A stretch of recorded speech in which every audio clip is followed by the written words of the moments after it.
ಈ ರಾಜ್ಯದಲ್ಲಿ ಮುಖ್ಯಮಂತ್ರಿಯ ಬದಲಾವಣೆ ಬಗ್ಗೆ, ಮುಖ್ಯಮಂತ್ರಿಯ ಬದಲಾವಣೆಗೆ ಕಾಂಗ್ರೆಸ್ ಪಕ್ಷದಲ್ಲೇ ನಡೀತಾ ಇದೆ. ನಾವ್ಯಾರು ಅವ್ರನ್ನ ಬದಲಾವಣೆ ಮಾಡಿ ಅಂತ ಹೇಳ್ತಿಲ್ಲ. ಇವತ್ತು ಕಾಂಗ್ರೆಸ್ ಪಕ್ಷದಲ್ಲಿ ಜನಪ್ರತಿನಿಧಿಗಳು ಸಹ ಬೇಸತ್ತಿದ್ದಾರೆ. ಕಾಂಗ್ರೆಸ್ ಪಕ್ಷದಲ್ಲಿ ಇರ್ತಕ್ಕಂಥ ಶಾಸಕರು ಅವರ ಕ್ಷೇತ್ರಗಳಲ್ಲಿ ಯಾವುದೇ ರೀತಿಯ ಕೆಲಸಗಳನ್ನು ನಾವು ನೋಡ್ಲಿಕ್ಕೆ ಸಾಧ್ಯ ಇಲ್ಲ.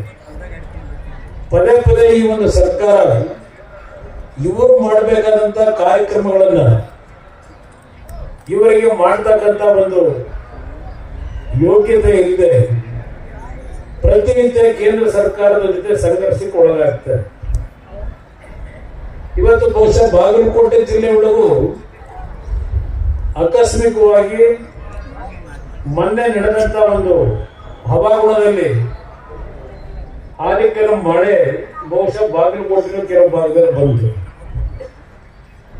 ದ್ರಾಕ್ಷಿ ಬೆಳೆ ಬೆಳೆಯತಕ್ಕಂಥವ್ರು, ದಾಳಿಂಬೆ ಬೆಳೆ ಬೆಳೆಯತಕ್ಕಂಥ ರೈತರು ಯಾವೊಂದು ಕಷ್ಟಕ್ಕೆ ಒಳಗಾಗಿದ್ದಾರೆ.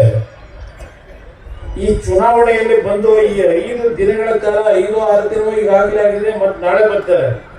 ಇವತ್ತೇನೋ ಬಿಡುವು ಮಾಡ್ಕೊಂಡು ಕೋಲಾರಕ್ಕೆ ಹೋಗಿದ್ದಾರೆ. ಮತ್ತೆ ನಾಳೆ ಬಂದು 2 ದಿನ ಇರ್ತಾರಂತ. ಯಾವತ್ತಾದ್ರೂ ಒಂದು ದಿನ ಈ ಒಂದು ಅಕಾಲಿಕ ಆಲಿಕಲ್ ಮಳೆಯಿಂದ ಆದಂತಹ ಪ್ರದೇಶಗಳಲ್ಲಿ ನಮ್ಮ ರೈತರು ಸಂಕಷ್ಟಕ್ಕೆ ಒಳಗಾದ್ರು ಒಂದೇ ಒಂದು ದಿನ ನಮ್ಮ ರೈತರ ಹೊಲಕ್ಕೆ ಭೇಟಿ ಕೊಟ್ಟು ರೈತನಿಗೆ ಸಾಂತ್ವನವನ್ನ ಹೇಳಿದಂಥದನ್ನ ನೀವೇನಾದ್ರೂ ಕಂಡ್ರ ಅಂತಕ್ಕಂಥದನ್ನ ದಯವಿಟ್ಟು ನೆರೆದಿರ್ತಕ್ಕಂಥ ನಮ್ಮ ಜನತೆ ತಿಳ್ಕೋಬೇಕಾಗ್ತದೆ.